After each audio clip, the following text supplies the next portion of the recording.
আসসালামু আলাইকুম রহমতুল্লাহ বারাকাতুহু। সবাই কেমন আছেন? আশা করি সবাই আল্লাহর রহমতে ভালো আছেন।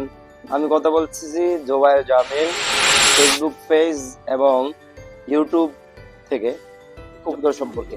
প্রিয় ভাইরা আমার, প্রিয় কবুতর প্রেমী ভাইরা আমার, যারা আমার এই ভিডিওটি দেখছেন তাদেরকে অনেক অনেক ধন্যবাদ। আর যারা আমার এই ভিডিওতে আমার এই চ্যানেলে নতুন আসছেন তারা অবশ্যই আমার এই চ্যানেলটিকে সাবস্ক্রাইব করে রাখবেন, যাতে অন্য কোনো ভিডিও ছাড়ার সাথে সাথে আপনার কাছে চলে যায়।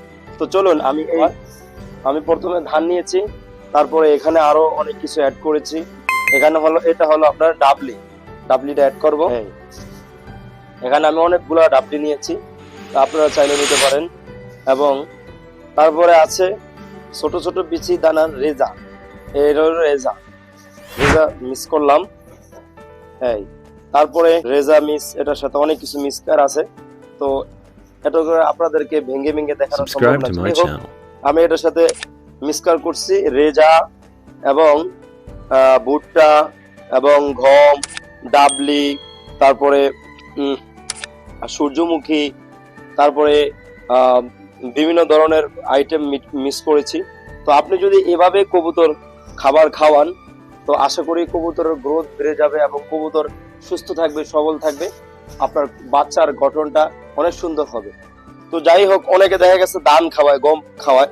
হ্যাঁ, আমাকে বলতে পারেন যে ভাই জোয়ার ভাই, আপনার কি গম দিয়ে বা ধান খাওয়ায় চালানো সম্ভব কিনা কবুতর?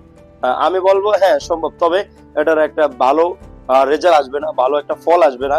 তো আমার কথা হলো, আপনারা এভাবে সুন্দর করে মিক্সকার করে আপনারা কবুতরকে খাওয়াতে পারেন। আশা করি কবুতরও উপকারিত হবে, আপনিও এর দ্বারা উপকারিত হবেন। কারণ একটা কবুতর আপনাকে 12 মাস ডিম দিবে, ডিম থেকে বাচ্চা দিবে। কিভাবে দিবে? তার ভিতরে যদি পুষ্টি না থাকে, তার শরীরে যদি পুষ্টি না হয়, তো আপনারা কিভাবে সে আপনাকে ডিম দিবে, বাচ্চা দিবে?